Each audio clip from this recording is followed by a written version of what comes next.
Before the first heartbeat of this tale, promise yourself to watch the video until the end. The last turn of winter carries a truth that only patience can hear. Chapter 1: Frost on Silk. I have watched women stitched into dresses like armor, their smiles fastened as tightly as their corsets, their futures hemmed by other hands. In the city of Oroville, where chandeliers fell like moons and the streets bit cold even in April, Alira Vallon was one of those women I could not look away from. She was the wife of Arden Vallon, a statesman with the patient face of a clock. Their home was orderly, their meals regular, their toasts precise and correct. Everything about them suggested the smooth run of a well-oiled machine, except for the pause that sometimes caught in Alira's throat, a pause as if she had misheard the music of her own life. They had a daughter, Lyra, whose laughter made the stiff corridors glow. Alira read to her at dusk, forming silly voices out of her beautiful mouth, laughing quietly so as not to disturb the house's rule of dignified silence. Arden loved his family as one loves a carriage, gratefully, carefully, always mindful of the road. His affection was earnest but regulated, a devotion that weighed more than it moved. On the far edge of the city, beyond the Amber River and the mills, a man named Rowan Hale kept an orchard like a prayer. He had returned from years away and worked beside his hired hands, dirt darkening his palms, the sun making honest promises across his shoulders. He thought often of Sana, a music teacher in Oroville with eyes like the first thaw. Their bond was shy and strong. They lived in the day. Alira lived in the glow between day and night. I who write this noticed these threads before they pulled tight. Winter came early that year, coiling like a white rope over rooftops. Alira's days arranged themselves without asking. Lyra, the tutor, the charity committees, the corridor conversations with Arden that never left the corridor. The city gossiped as cities do, seeking heat in other people's storms. It had not yet found hers. Chapter 2: The Station Lamps and a Smile. On a biting night in late January, the Western Station shook itself awake as the evening express pulled in, hissing and gleaming like a great black animal. Lanterns swung. Porters shouted. Breath rose in little storms from every mouth. Alira's brother, careless, beloved, and newly contrite, had begged her to come. His marriage rattled like a loose window in the wind. Alira went because she believed in mending broken things. That is where she first saw Captain Theron Malore, leaning from the carriage with that hybrid of focus and ease that belongs to men who run toward danger. His uniform reflected the light the way snow reflects dawn. He was not handsome in the way of statues. He was alive in the way of fires. When his boot met the platform, a porter slipped on the ice. The captain's hand, steady and quick, caught a suitcase and a small boy at once. Alira found herself smiling before she could think to be elegant. He noticed the smile. He bowed the way a dancer bows to the partner he hopes to partner again. I do not set store by first sights. First words have undone me far more. But some faces arrive like letters written long before. Alira felt that letter open. Inside the station lounge, where coffee smelled like a promise kept, the captain mentioned he had seen her at a charity recital weeks before. She didn't remember him because she had been busy forgetting herself. They spoke of the cold, of the trains, of the way Oroville pretended to be one kind of city while being another. The conversation should have ended at courtesy. It stranded them at candor. When Alira returned home, she brought back a settled family for her brother, and an unsettled horizon for herself. The station lamp stayed with her, a little constellation she couldn't blink away. Arden listened to her account of the trip with the attention he gave to parliamentary notes, his questions tidy as squares on paper. He never asked how the night had smelled, or what laughter had sounded like when the train's whistle cut it in half. Chapter 3: Fire Under Ice. Oroville filled winter with parties, as if light could be stacked against the cold. At a fundraiser for the Widows' Hospital, Alira wore a dress the color of moonlight on a river. Captain Theron was there too, without epaulets, his hair damp from snow. He did not ask to be presented. He waited for the chance to pass by and say her name in a tone that moved through the air like a quiet violin. They found themselves next to a window where frost had sketched ferns and feathers. They spoke of books, then of courage, then of whether a woman could be both obedient and honest. Alira laughed a little too softly. When she turned away, she felt the heat of his gaze follow into the places she kept locked. Such heat is dangerous in winter. It can crack glass. In those weeks, Sanaa's students performed a recital in the parish hall. Rowan stood at the back with the orchard's wind still in his hair. He wanted simple things: to earn his way, to build a house where music could be as common as bread, to marry Sanaa and plant late-blooming trees they could watch grow old without hurry. Across the city, in a salon with sugar-dusted samovars, Alira wanted something that seemed simple until the day put edges around it. She wanted a life she could call by its real name. Captain Theron and Alira met where they should not. In the pages of letters they never signed with real names, beneath a bronze equestrian statue at dawn, on a thawing afternoon in a museum, their glances painting their own exhibits. I, a woman who has been mistaken for quiet, know that silence can be louder than any instrument. The city heard them. It always does. It pretended not to look while it learned every turn. The first kiss did not happen at a ball or a masked celebration. It happened on an ordinary street where a cartwheel splashed a passerby and a dog shook off rain. The kiss did not make a vow. It broke a dam. The next day, Alira held Lyra longer, answered Arden's questions with care, and tried not to touch the places her own mouth had become unfamiliar with. Chapter 4: The Law of the House. Arden did not live like a lover or a poet. He lived like a ledger. He suspected his wife without knowing where suspicion should point. A tightened hand on the banister, a question asked twice in different words, a swallow too close to a smile. These were the proofs he assembled. When a letter arrived for Alira sealed with a blank wax, he opened it. He would later say he had known for weeks, and perhaps he had, in the way one knows the first creak means winter has entered the wood. He did not shout. He made a room of his silence and asked Alira to sit within it. He offered terms more legal than loving: remain for Lyra's sake, be discreet for dignity's, promise the house, the city, the world that nothing had been broken, and he would promise to pretend the same. He believed that people are saved by rules. Alira listened with hands resting very still in her lap. She told him the truth as she knew it that day, that what she felt came not like a storm to be waited out but like spring to a field that had forgotten itself. She did not excuse herself. She could not return herself. Arden's face learned a new stillness, the kind that ice teaches when it covers a river that still runs. The city took sides without understanding. Women came to call and left without drinking their tea. At the opera, the lady with the ostrich fan would not turn enough to allow Alira to pass. Captain Theron received orders to depart with his regiment for a maneuvers tour in the north. He asked Alira to come with him, not as a hidden carry in a pocket but as a life. He did not believe in halfway.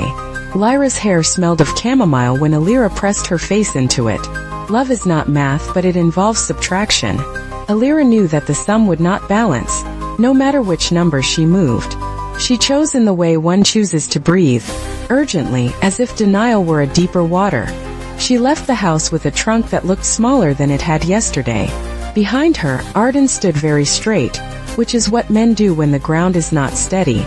Sanaa visited Alira in a quiet lodging house before dawn and said nothing at first. Then she held her hand and let it go. "Do not forget who you are," she said, and Alira nodded, her eyes wide as if they had learned to be windows. Chapter 5: A Country of Two. They tried to build a world outside the world's reach. In a lake town where the wind smelled of pine and damp stone, Alira and Theron rented a house with thin walls and a clean table.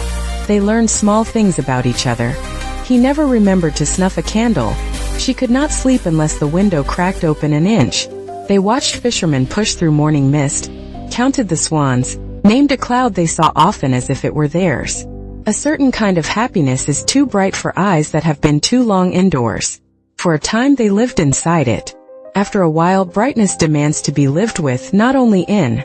Theron's regiment called him back for inspections, for duties that had not bothered with their love's schedule. Alira kept a calendar she did not trust. Empty days became mirrors. She wrote to Lyra, letters she could not send. She walked to the pier at dusk as if the sun owed her something. Jealousy is a poor houseguest. It arrived without knocking. It asked about a laugh Theron had mentioned, a woman he had danced with because one must dance when music begins. It asked why he had been late and why his uniform carried a perfume that was not his shaving soap. Alira hated the jealousy, and in hating it she fed it. She would have stood happily in any fire if it had kept her from the smoke in her head. Theron loved with the straightforwardness of a man who had run under gunmetal skies. He was patient until patience felt like insult. He wanted to protect, to provide, to declare the world unimportant. But the world continued with its gossip, its letters delivered by slow mail, its seasons. He did not know how to quiet the clock that had taken up residence under Alira's ribs. In another part of winter, Rowan gathered courage like harvest and asked Sana to marry him. They planned a ceremony that smelled of apples and piano polish. When they spoke of the future, they did not use words like always. They said tomorrow and meant it. Their certainty did not judge anyone else's uncertainty. It simply lit a small lamp and kept filling it with oil. Chapter 6: The City Again. Alira returned to Oroville with Theron for a season of ceremonies and inspections. The city is not kind to those who leave it and return unbowed. At a charity luncheon, the hostess forgot to introduce her. At the theater, a whisper ran along the velvet like a mouse beneath drapes. A woman who had once clasped her hands after a recital now pressed her own hands together as if in prayer whenever Alira passed, choosing piety over memory. I would not say the city is cruel. I would say it keeps its rules warm enough to brand. Arden met Alira in a public garden where children raced boats on a shallow pool. They spoke without raising their voices because their voices had once slept in the same house. Arden had come to ask, not to demand, that she consider what Lyra heard when her classmates repeated their mother's sentences. He did not use Lyra as a weapon. He brought a small ribbon Lyra had made from scraps and held it open in his palm like a question. Alira left the garden with the ribbon and a weather system inside her skull. She wanted everything, which is to say she wanted the impossible, to rewrite time without erasing anyone. She feared that even her wish for happiness had become a form of theft. One evening the regiment hosted a gala. Theron wore the honors he had earned. Alira wore a gown that fit like a sentence she had rehearsed. In the middle of a march, a minor officer made a loud lewd joke that did not use her name and yet somehow did. Theron's jaw worked. Alira smiled too brightly. The room did not collapse. It tilted. Later, in a carriage rocking across frozen ruts, Theron said something small and suffering about how the world would always have something to say. Alira, raw from the day and from the note Arden had sent about Lyra's cough, accused him of carelessness, of attention given elsewhere, of faith given to a creed that could not keep them fed. He accused her of distrusting sunlight. They said forgiving things and unforgiving things. When the horse stumbled, they both flinched as if the ground had opened. That night, when Theron slept with his hand open on the pillow, Alira dressed quietly, as if each button were a door she might still close. She took her cloak and a small case. She left a letter that began with endearments and ended with a plea to be remembered for the parts of herself that had sparkled before fear found them. The station lamps burned again, patient, unjudging. Chapter 7: What the Snow Keeps. I will tell you what I know and what I do not. I know Alira stood at the edge of platform 3 just past midnight, the rails singing quietly to themselves. I know she bought a ticket to the town where Lyra spent summers with her aunt, a place of reeds and kind insects. I know she held the ribbon in her gloves and that she did not cry the way people want women to cry when women prove that they are people and not angels. I do not know whether she intended to board that train. I do not know whether the footsteps behind her belonged to Theron arriving too late, or to a stranger, or to fear. The porter swears he saw a woman step away from the edge when the whistle blew. He also swears he saw an empty space where someone should have been. Snow fell in softened sound. Snow is the gentlest liar. What followed was not silence but a different music. Theron resigned his commission before any war could take him and went to the border anyway, offering his steadiness to those who needed fences repaired, roofs tarred, a pair of hands that could lift.